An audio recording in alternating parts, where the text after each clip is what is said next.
Hello, children, and welcome to Unit 3, Communicating the Message of Your Organization Outward. As we started to put together this lesson, we thought it would be really insightful to hear from somebody who works in the ag industry as a communications expert.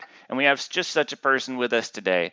She's a University of Florida grad with a bachelor's in food and resource economics. She later went on to do her master's at Texas Tech in ag communication, and she now works as the communications manager at the National Cattlemen's Beef Association, 2 blocks from the White House in downtown Washington, D.C.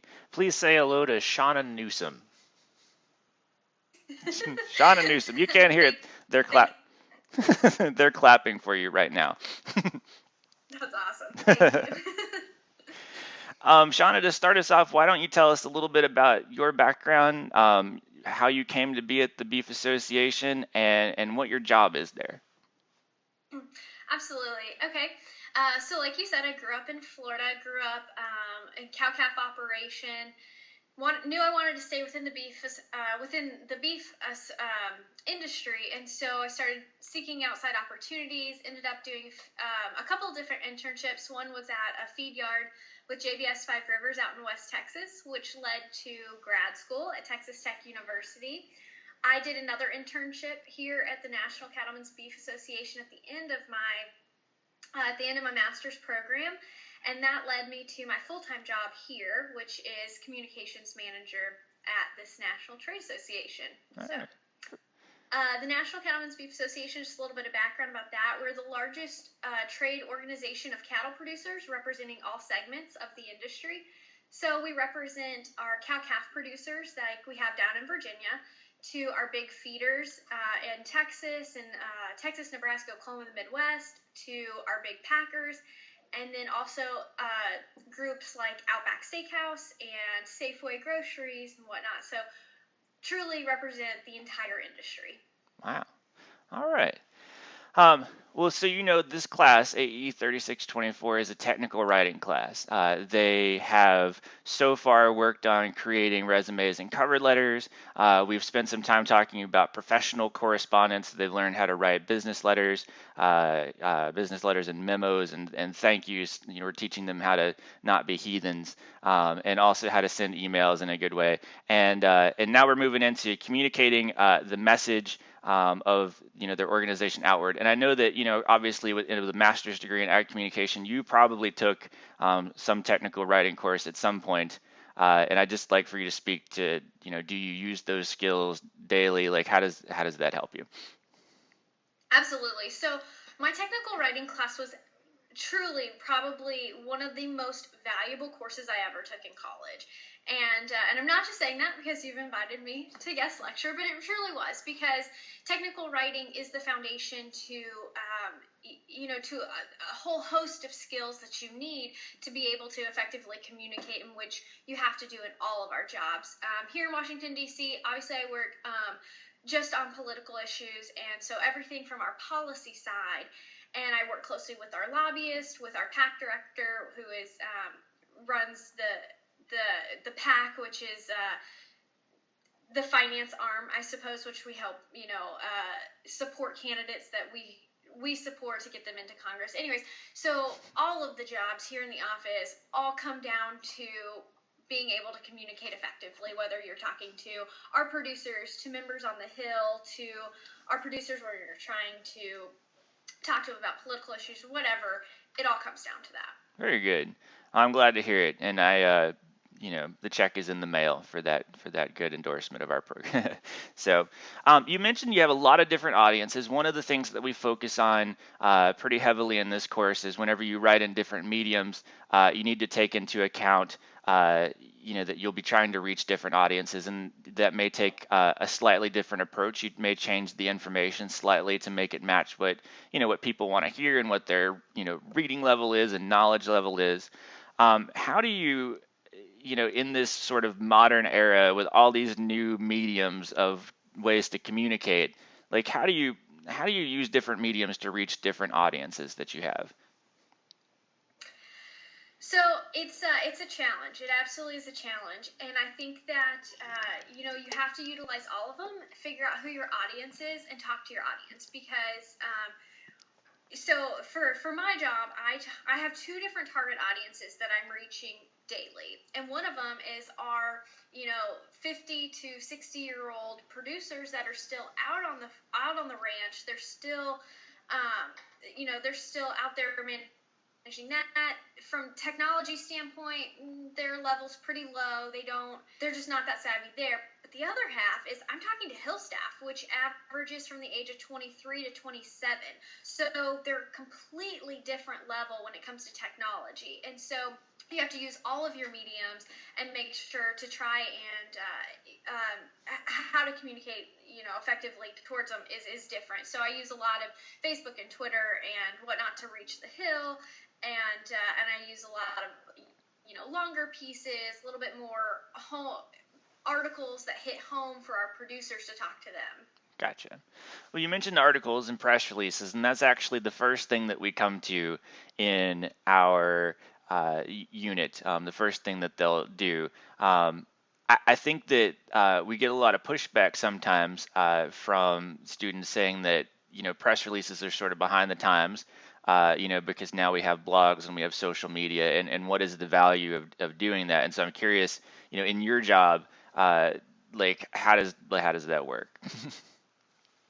Yeah, the press releases, they serve as the foundation for all of that. It seems outdated, and we get that a lot.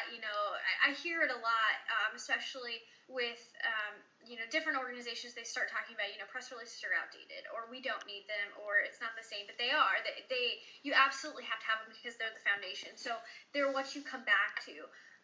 We have really great relationships with a lot of reporters across the country, from our big mainstream reporters at Wall Street Journal, New York Times, Politico, Roll Call, all of them, to our trade media like Western Livestock Journal, High Plains, AgriPulse, those guys. And so the press releases serve as kind of flagging what's going on. So when something big happens in here, like legislation that we support is passed, or anything like that happens, we send out a press release, and it gives all of these reporters a heads up of what's going on. And it gives them basic facts, most important information, and it kind of goes down, obviously, and all those basic facts. And then if they want to follow up, they want to write an article, they want to do any of that, then they call us, and we set them up with one of our lobbyists or one of our producers or our subject matter experts, and we get them some more detailed information. But those press releases are incredibly important. And then they've changed a little bit. Sure, they're not printed out and posted on a bulletin board like they were probably 20 years ago, but they still are, that critical information, and they let the reporters know and all of our media know what's happening here on the Hill. Interesting. So I know that your job, you're the communication manager, but you work specifically with policy. And so you mentioned that you follow sort of policy that's happening in Congress, and whenever they're headed in a way that you don't like or in a way that you support, then you put out some kind of communication that. Can you give us an example from something recent? Yeah, absolutely. So from the press release side, we just sent out a press release not too long ago. There's a big issue. One of our priority issues right now is the Waters of the United States proposal by the EPA. And so this proposal, EPA has jurisdiction under the Clean Water Act. They have jurisdiction over navigable waters, which they define as waters of the U.S. And so it's a pretty ambiguous term, but they have some guidelines as to what this waters of the U.S. What it actually is. And they put out a recent proposal which then expands that jurisdiction. And by doing that, they start if they have control over more of these small streams, more of these small waters, they then have control over the land around it, which then encroaches upon a lot of the land that our producers work to manage daily. So it's incredibly important for us because it is encroaching upon private property rights, which is one of our biggest issues in making sure we protect private property rights. So Representative Sutherland from the Panhandle of Florida had recently introduced legislation which invalidates this. It stops the EPA from being able to do any of it, from enforcing it to amending it to acting upon it to funding it, any of it. And of course, we very much supported it, and it recently passed the House. So we put out a press release. We talked to we talked to Representative Sutherland. We had some quotes. We did several different things. We put audio out with him, and then and so that was a big thing. And reporters obviously reached back out to us. It's a huge thing for us because, if we get that press release out first, reporters get it in their inbox first, they're going to call us first. That gets our opinion out there first. So if we get out there before, say, some of the hook and bullet groups like Ducks Unlimited that do support this right now, and so they get a press release out first, reporters get a heads up from them, they call because they obviously want something written and out to the press first, so whoever interviews they can get, they'll start compiling those. If we beat them out the door and they call us first, that's awesome, because then we have our voice heard. So timeliness, the press releases, like I said, are huge. Another really good example on another side of that is with the social media. We recently did a campaign with the same thing, Waters of the United States. We teamed up with Farm Bureau, and we've been using hashtag Ditch the Rule. So on Friday, we did this, and we had all of our producers. We got them. We engaged them. We posted it. Our affiliate associations posted this stuff that says, I support clean water, but I do not support the EPA's proposal, whatnot. With that, and through shares, Twitter, all of that, we had over 1.6 million impressions. It was huge. It was huge. Huh. Okay. Wait, I need to back up to hook and bullet. What is hook and bullet? Sorry, hook and bullet groups. Those are your environmental groups, Ducks Unlimited, Sierra Club. Those we call them hook and bullet. It's like the hook, the trout, the fish guys. The bullets are your hunting groups. Gotcha. It sounds like it should be a magazine, like Field and Stream. Hook and bullet. Anyway, all right. Uh, let's talk more about social media, like Web 2.0 kinds of things, because we've talked a lot about press releases and some of the sort of foundational writing pieces of communicating your message. Uh, you know, I think that a lot of times, like, we're a little bit jaded about social media and its uses. Like, people are like, like, that was so 5 years ago. Like, now everybody's got a Facebook. It's not a big deal if you have it. Uh, you mentioned it briefly, but like, how do you all like use social media? Including like Facebook, Twitter, any others that you do, and then also like blogs. If you have a blog, you should tell me about that.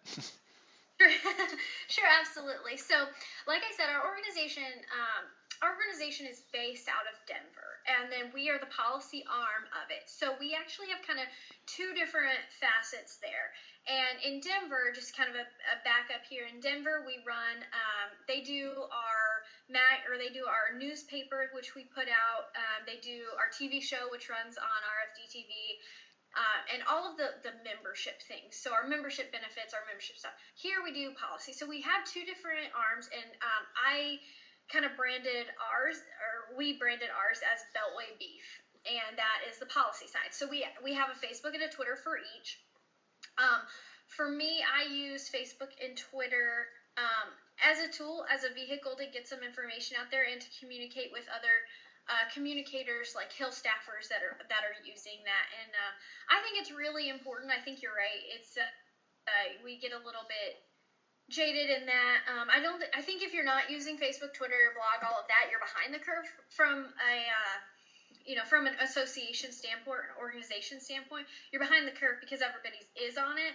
But I don't think that is a sole medium for communication at all. I think it's just another tool, and I think that you should use it. But that's a vehicle for it. So we use that. But when I send out our press release, or when I send out our tweets and whatnot, it usually links back to our website, to a press release I just recently put out.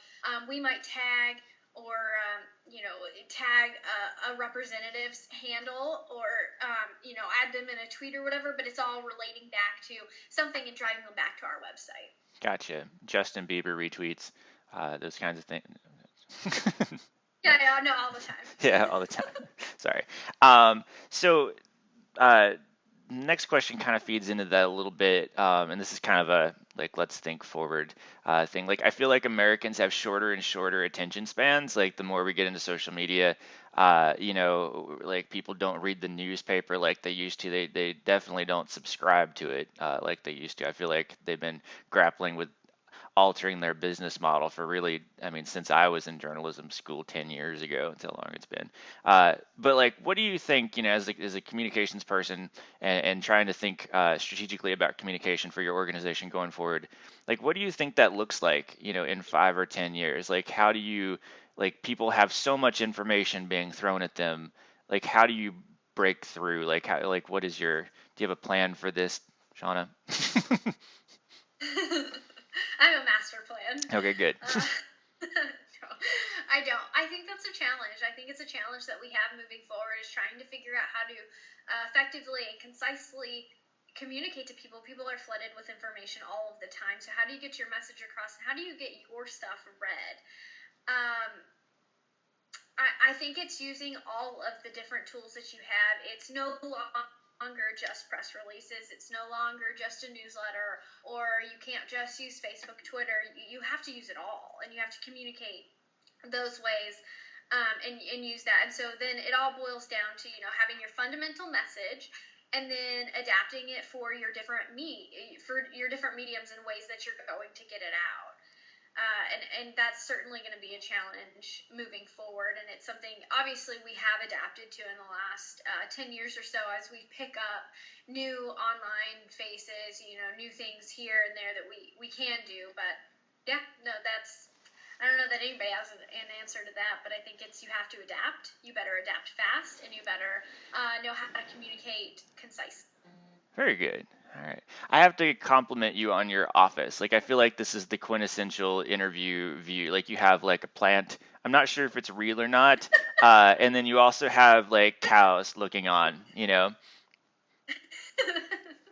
So Thank you. so if you were here in real life, I know what would happen is that there would be this group of children that would corner you after everybody else left, and they would want to know how you got where you were, and then any career advice that you can give them because most of the students in this class are sophomores and juniors, and so they're moving along, they're getting close to having to think about that kind of thing.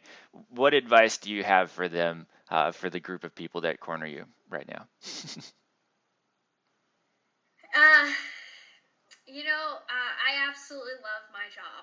I love it. It's fun. I live in a great city. I work for producers that have really good values and values that I personally believe in. You got that great plant. That's really now I've got a great plan. I got cool pictures, So that's really cool, but it took a lot to find it, and it took a lot of different experiences and seeking out jobs that I later found out that I didn't like. When I was a junior, I went out, and that's when I did my feed yard internship. Loved working in the feed yard. That was awesome. I loved working there for 3 months. Didn't want to work there for the rest of my life. I graduated with a food and resource economics degree, went to work in a bank for a little bit, realized I didn't want to work in a bank. Like, that was not the environment that I was really doing, well, or felt like I was doing meaningful things. And so it was through multiple internships that I kind of figured this out. And so that's probably my biggest advice is take internships because they're so valuable in learning the things that you like to do and the things that you don't want to do. And it's great. It's a trial period. So there's not much of an investment, but you can figure that out. Great. Cool. Well, thank you for your advice. We really appreciate it. Glad to have you. Wasn't quite sure how this was going to work out, but I think for our first, guest lecturer in this flipped classroom environment, I think you did great. Thanks. Good job. Thank you. Thanks, Adam. Thanks for having me.